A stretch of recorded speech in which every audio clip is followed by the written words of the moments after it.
Season मोगरा plant फूलों और कलियों से भरा रहेगा दोस्तों।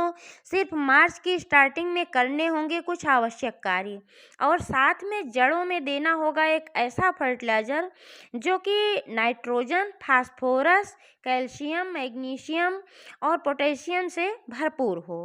क्योंकि जब ये सारी चीज़ें होती हैं तभी हमारा पौधा ठीक तरीके से ग्रोथ कर पाता है और फ्लावरिंग कर पाता है।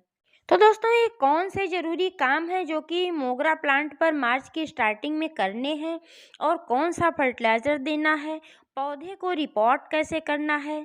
यानी कि अगर कटिंग से आपने पौधा तैयार किया है, ग्रो किया है, तो उस पौधे को रिपोर्ट करने के लिए मिट्टी में क्या क्या मिलाना है और किस तरीके से रिपोर्ट करना है, संपूर्ण जानकारी मिलेगी इस वीडियो में। तो प्लीज़ वीडियो पर अंत तक बने रहें, बिना स्किप किए पूरा देखें और जानकारी अगर पसंद आए तो एक लाइक ज़रूर कर दीजिएगा, ज़्यादा से ज़्यादा शेयर करिएगा।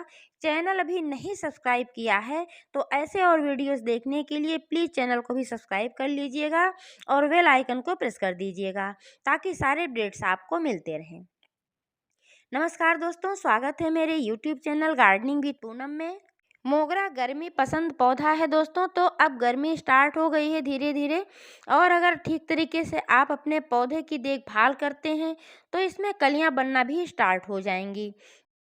कुछ समय पहले मैंने अपने मोगरा प्लांट की कटाई छटाई की थी दोस्तों, तो उसमें से जो कुछ शाखाएं निकली थी उसमें से मैंने 2 कटिंग्स लगाए हुए थे और आप देख पा रहे हैं कि बहुत ही बढ़िया यह ग्रो हो गया है। इसमें कितनी बढ़िया जड़ें निकल आई हैं और पत्तियां भी इसमें निकल आई हैं और आज मैं इस कटिंग को प्लांटर में स्थापित करने वाली हूँ। तो दोस्तों, अगर आप भी कटिंग से मोगरा प्लांट ग्रो करने की सोच रहे हैं तो सबसे पहले तो मैं आपको यह बता दूं कि मोगरा प्लांट को कटिंग से ग्रो करने के लिए आपको कटिंग कैसी लेनी है। इसके लिए आपको बीज की कटिंग लेनी चाहिए, ना बहुत हार्ड ना बहुत सॉफ्ट, क्योंकि ज़्यादा हार्ड होती है तो जब तक आपके कटिंग में जड़ें निकलती हैं इसके पहले ही वह सूखने लगती है, क्योंकि इसमें मॉइस्चर कम होता है। और जब आप ज़्यादा सॉफ्ट लेते हैं, बिल्कुल आगे की कटिंग लेते हैं, तो वो पतली होती है, तो जब तक की जड़ें निकलती हैं तब तक वो भी सूख जाती है। यही कारण होता है कि ऐसी कटिंग्स लगती नहीं हैं। तो क्या करना, आपको बीज की कटिंग लेनी है और हल्का सा छिलका उसका नीचे से, जहाँ आप मिट्टी में जो भाग डालेंगे वहाँ से 1 इंच केवल नीचे से, ऊपर से हल्का सा छिलका हटा देना है और इसमें फिर लगा देना है एलोवेरा जेल। इससे क्या होता है कि जड़ें जल्दी निकलती हैं। 6 से 8 इंच की आपको कटिंग लेनी है और 3 साढ़े 3 इंच कटिंग आपको ज़मीन के अंदर दबा देना है और फिर इसमें नमी बना करके रखना है। चाहे आप ज़मीन में कटिंग ग्रो कर रहे हैं या तो फिर आप गमले में कर रहे हैं, लेकिन नमी हमेशा बना करके आपको रखना है। बहुत ज़्यादा पानी नहीं डालना है, नहीं तो कटिंग सड़ जाएगी। तो मैंने जो ये पौधा ग्रो किया है इसको मैंने ज़मीन में ग्रो किया था और बहुत ही बढ़िया अब ये ग्रो हो गया है। और आज इसको मैं कैसे स्थापित करने वाली हूँ दोस्तों, तो चलिए मैं इसको भी बता देती हूँ। इसके लिए सबसे पहले तो आपको पॉटिंग मिक्स कैसे लेना है। पॉटिंग मिक्स आपको ऐसे बनाना है जो भुरभुरी हो, जल निकासी वाली मिट्टी हो।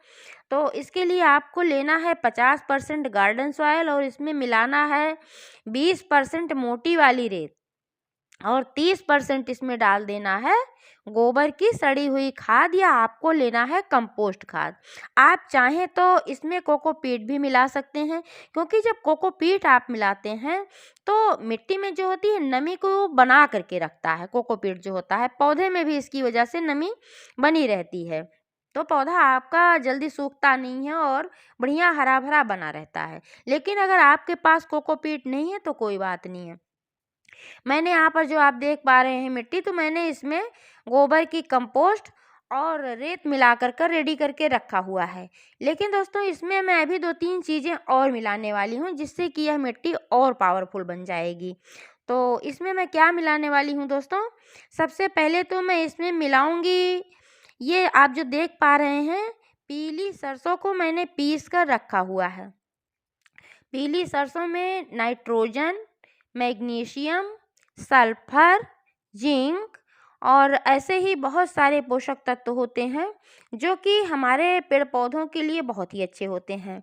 नाइट्रोजन जो होता है और मैग्नीशियम, इससे हमारे पौधे में गजब की ग्रोथ होती है, बहुत ही अच्छी मात्रा में इसमें शाखाएं निकल कर आती हैं दोस्तों। तो जब शाखाएं ज़्यादा निकलती हैं, नई नई जो शाखाएं निकलती हैं, मोगरा प्लांट की यही खासियत है, नई शाखाओं पर ही कलियां बनती हैं। और इसमें पोटेशियम, फास्फोरस वगैरह भी होता है, तो इससे पौधा अच्छी ग्रोथ भी करता है और फ्लावरिंग भी बढ़िया करता है। तो इसलिए इसके लिए मैंने लिया हुआ है सरसों। तो गमले के हिसाब से ही आपको लेना है। आप देख पा रहे हैं यहाँ 10 लीटर की एक मैंने बकेट ले रखी है। तो इस बकेट के लिए मैंने लिया हुआ है इसमें 5 से 6 चम्मच। अगर आपका छोटा गमला है तो आप मात्रा कम कर सकते हैं, ज़्यादा बड़ा है तो आप इससे भी ज़्यादा ले सकते हैं। क्वांटिटी का ध्यान हमेशा रखें, बहुत ज़्यादा बहुत कम ना करें। और दूसरी जो ज़बरदस्त चीज़ मैंने ले रखी है, आप देख पा रहे हैं, यह है नीम की खली। आप चाहें तो सरसों की जगह पर सरसों की खली भी इस्तेमाल कर सकते हैं, उसका भी फ़ायदा वही होगा। तो मैंने दूसरी चीज़ जो ले रखी है नीम की खली। नीम की खली में भी नाइट्रोजन अच्छी मात्रा में पाया जाता है। इसके अलावा भी बहुत ही अच्छा ये फर्टिलाइज़र का भी काम करती है। और सबसे बढ़िया क्या फ़ायदा है इसका कि मिट्टी में किसी प्रकार के फंगस को नहीं लगने देती है। और इसका जब अंश पौधे में जाता है तो हमारा पौधा भी स्वस्थ रहता है, निरोग रहता है। इसमें किसी प्रकार का कोई संक्रमण नहीं होने पाता है। तो इसलिए दोस्तों मैंने इसमें लिया हुआ है नीम की खली, 10 से 12 ग्राम है। ये भी क्वांटिटी आपको ऐसी ही लेनी है, बहुत ज़्यादा नहीं, बहुत कम नहीं। ये 10 लीटर की जो मेरी बकेट है तो इसके लिए मैंने 10 से 15 ग्राम लिया हुआ है। और तीसरा फर्टिलाइज़र जो मैंने लिया हुआ है दोस्तों, ये मोगरा के लिए ख़ास है। आप देख पा रहे हैं कि इसमें लिखा हुआ है मोगरा फ्लावर और NPK। ये मोगरा के लिए बना हुआ स्पेशल NPK है। इसके इस्तेमाल से पौधे में अच्छी ग्रोथ होती है और फ्लावरिंग भी अच्छी होती है। क्योंकि इसमें जो NPK है, तो NPK का मतलब होता है नाइट्रोजन, फास्फोरस और पोटेशियम। तो इसलिए ये बहुत ही फ़ायदेमंद है। इसका इस्तेमाल आप कर सकते हैं इतने बड़े गमले के लिए सिर्फ 1 चम्मच। अगर इससे छोटा है तो आप आधा चम्मच लें। तो मैंने इसमें 1 चम्मच जितना लिया हुआ है। और अब मैं इन सभी चीज़ों को इस मिट्टी में मिलाऊंगी जो कि मैंने पहले से तैयार करके रखा हुआ है। तो इसमें ठीक तरीके से ऐसे ही मिला देना है। और मिलाने के बाद फिर इसको इस बकेट में भरना है, पूरा नहीं भरना है, इतना खाली छोड़ देना है जिससे कि पौधे को इसमें स्थापित किया जा सके। क्योंकि पौधे की ये जो जड़ें हैं, इनको अंदर करना है और यहाँ ऊपर तक इसको जो है अंदर स्थापित कर देना है। और ठीक तरीके से ऐसे फिर स्थापित करने के बाद इसमें और मिट्टी डाल करके इसको हल्के से पुश करना है, दबा देना है, तभी ये ठीक तरीके से लग पाता है। इसके लिए चूँकि मैंने एकदम ड्राई मिट्टी लिया था, ड्राई मिट्टी में ही कोई पौधा इस तरीके से लगाया जाता है।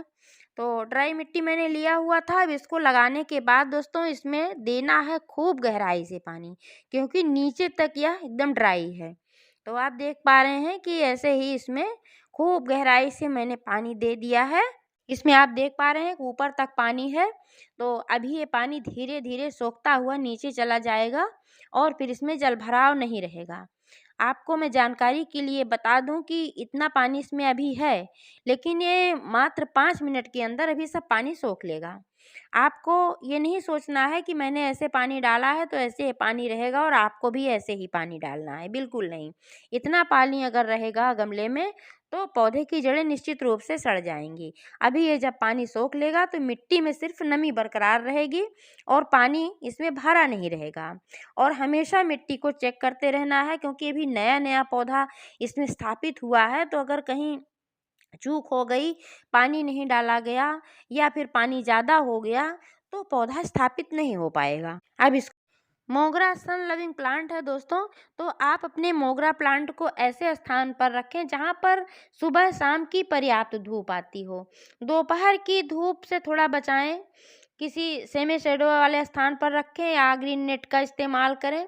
क्योंकि जो दोपहर की धूप होती है, अभी तो फ़िलहाल बहुत तेज़ धूप नहीं हो रही है, लेकिन आने वाले दिनों में मई जून में जब बहुत तेज़ धूप होती है, तब आप दोपहर की धूप से अपने पौधे को बचाएंगे तो ज़्यादा अच्छा होगा। मोगरा प्लांट एक सेंसिटिव पौधा है, अक्सर इस पर कीटों का भी अटैक होता रहता है।